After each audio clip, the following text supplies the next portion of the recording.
Hello children, salam uşaqlar. Bugünkü dərsimiz 10-cu sinifdən 4-cü bölmənin ilk dərsidir. Gəlin dərsimizə başlayaq.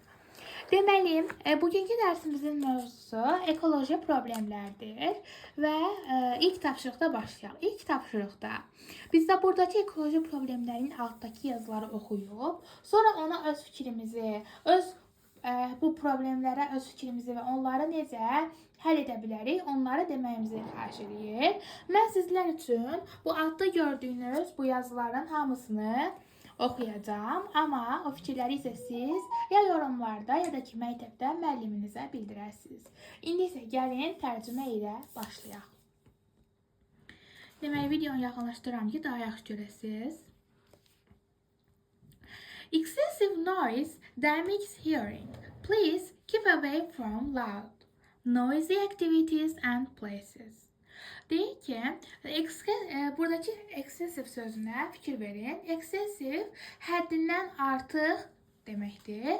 Aşırı, həddindən artıq çox deməkdir.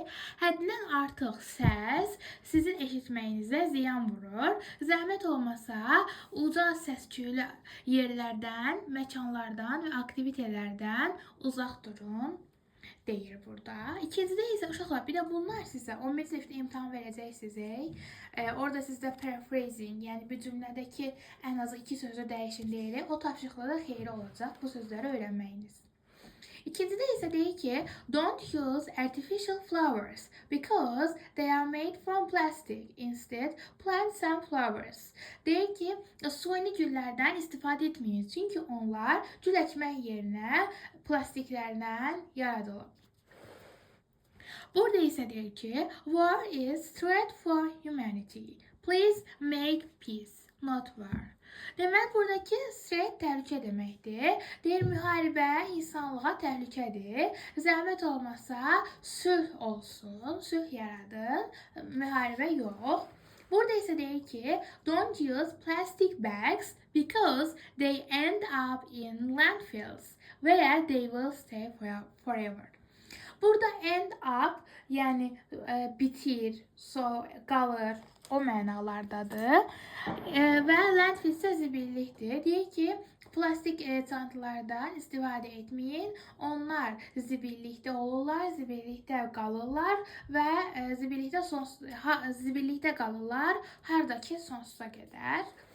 Burada isə deyir ki, deforestation affects the lives of 1.6 billion people whose living depends on forests. Deyir ki,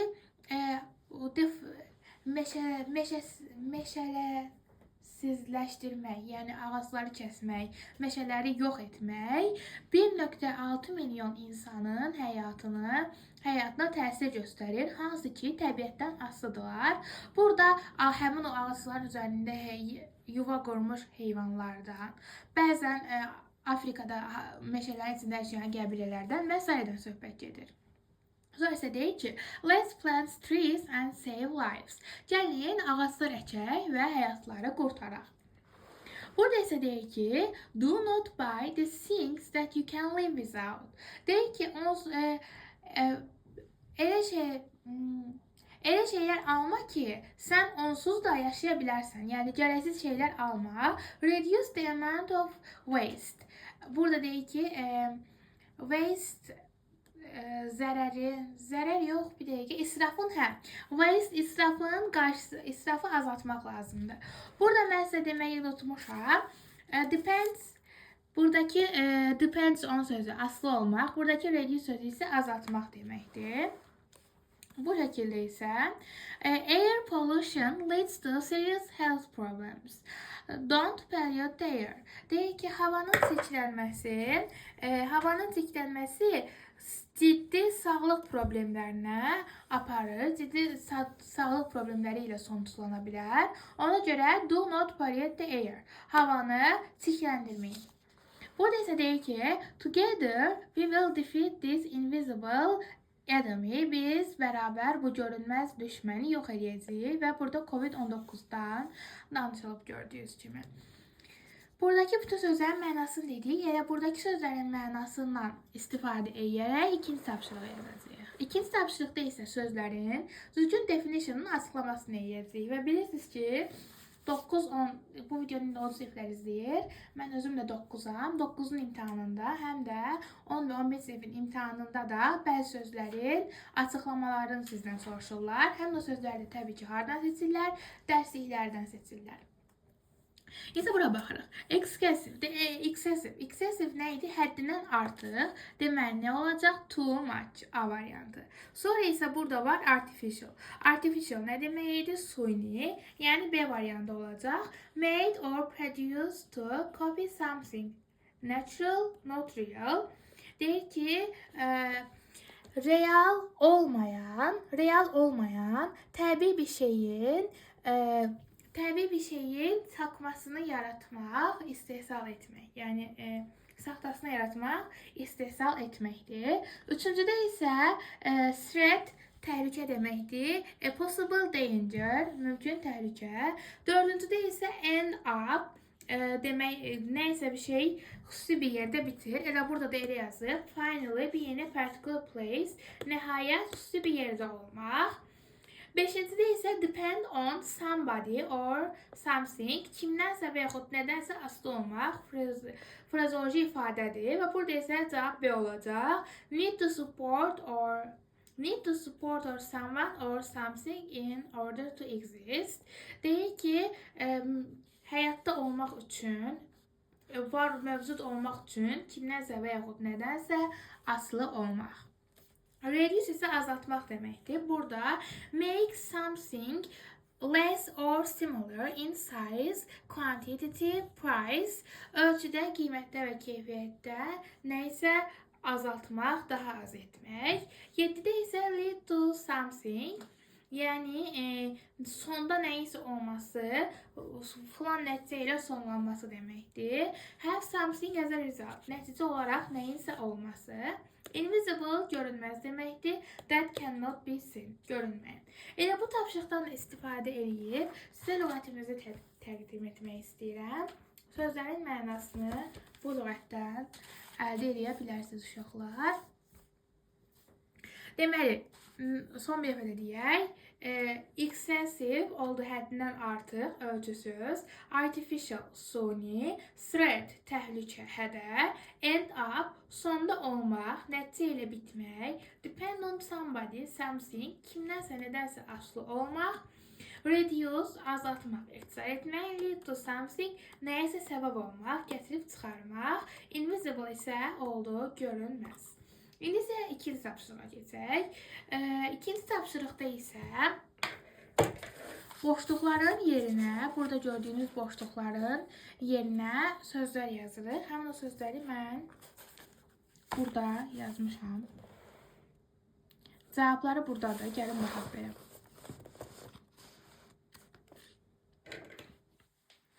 Deməli, birinci cümlədə deyir ki,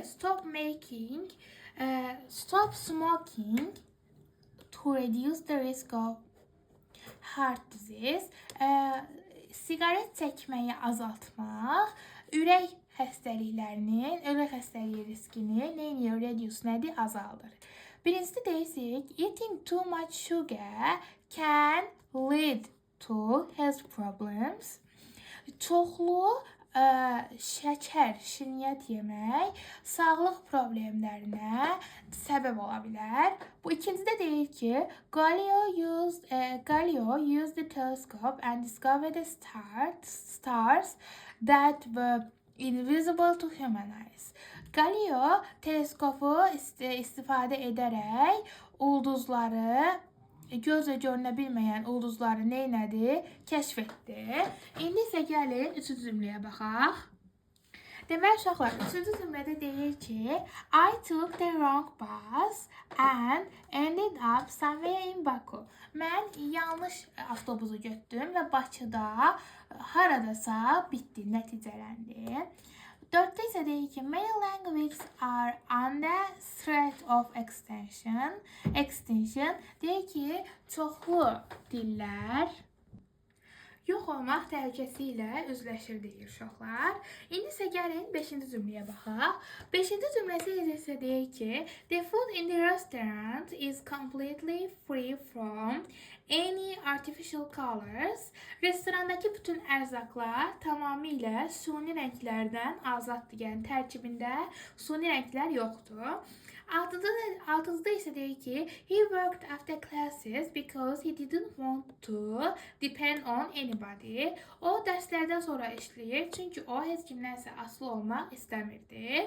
7-də isə deyir ki, they complained about the excessive noise which came from the nearby cafeteria. Onlar yaxınlıqdakı kafeteriyadan gələn səslərdə, həddindən artıq çox səslərdən şikayətlənirdi. İndi uşaqlar, bütün bu dərslər bu qədər. Sizin müəlliminiz sinifdə 45 dəqiqədə vaxt qarsa, əlavə aktivite olaraq sizə deyə bilər ki, bugün keçdiyimiz bu sözləri həm feil, varsa feil, isim, sifət və yaxud zərf formalarını yazın. Mən də sizin üçün həmin o formaları yazmışam. Və onlara sizdən nümunə tələb edə bilər. Mən həmin o nümunələri yazmışam. Gəlin baxaq. Demək, mənalar da burada var. Exit, aşmaq, keçmək deməkdir. Deyək ki, onu yaxınlaşdırım, görəsiniz.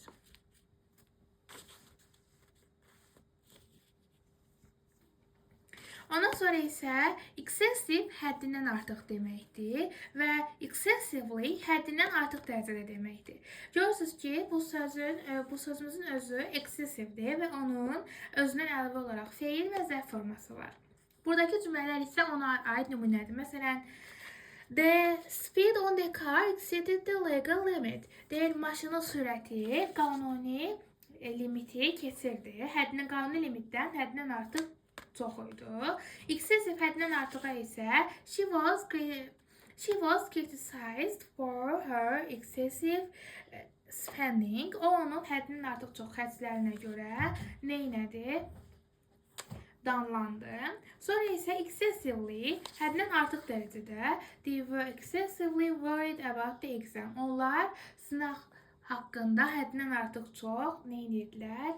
Həddindən artıq dərəcədə narahat idilər. Threat, təhlükə, hədə deməkdir. Climate change is a serious threat to our planet.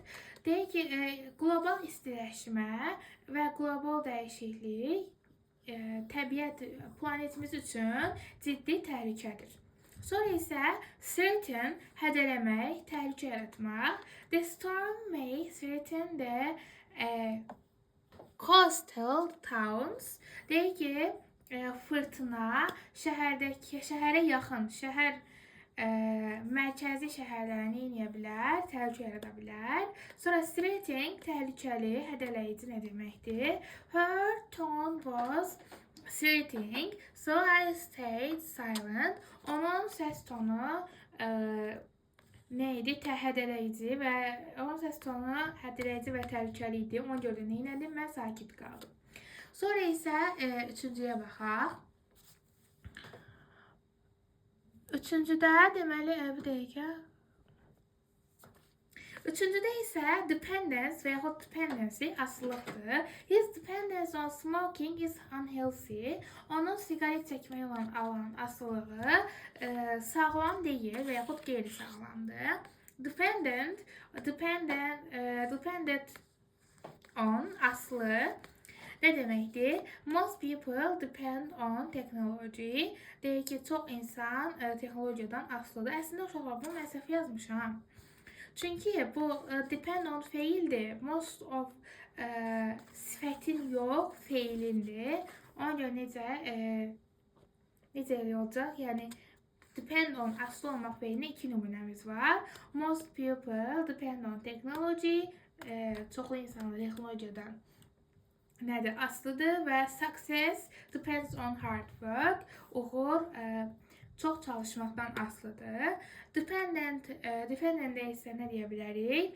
Azərbaycan is not dependent country. Azərbaycan asılı ölkə deyil olaraq dependentdə nümunə yaza bilərik. Ondan sonra isə gəlin 4-cü tapşırığa baxaq. Ondan sonra 4-cü tapşırıqda reduction, azalma, ixtisar deməkdir. Burada isə the company announced a reduction in price. Kampaniya, şirkət qiymətlərdə azalmanı elan etdi. Reduce nədir? Reduce isə bu əsas sözümüz.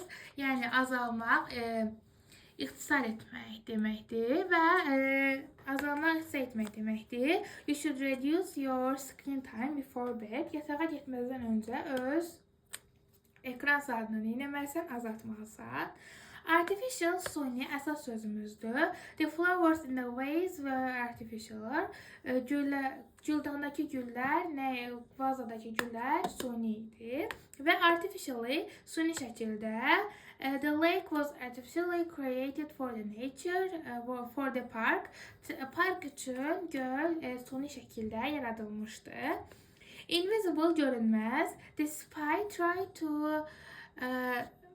to remain invisible in the crowd. Cəsus kalabalıqda, basırıqda görünməyə çalışdı, görünməz olmağa çalışdı.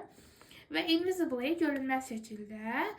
The dust particles floated invisibly in the sunlight. Deyir ki, toz hissəcikləri günəş işığında görünməzcə hərəkət edirlər və yaxud görünməzcə dolurlar. Və bu isə uşaqlar bu qədər idi. Növbət dərslərin davamı üçün kanalıma abunə olmağı, yorum yazmağı, şərh yazmağı unutmayın. Və söz vermirəm, amma sizə dindəki bəzi mövzuların izahı da gələ bilər, testlərin izahı da gələ bilər uşaqlar. Və videoların nə vaxt gələcəyindən, hansı mövzuları çəkəcəyimizdən və digər videolarımızdan xəbərdar olmaq üçün bizi Instagram və TikTok'dan da takip edə bilərsiniz. Hər yerdə adımız English Arzu Stream'dir uşaqlar. Sağ olun, salamat qalın.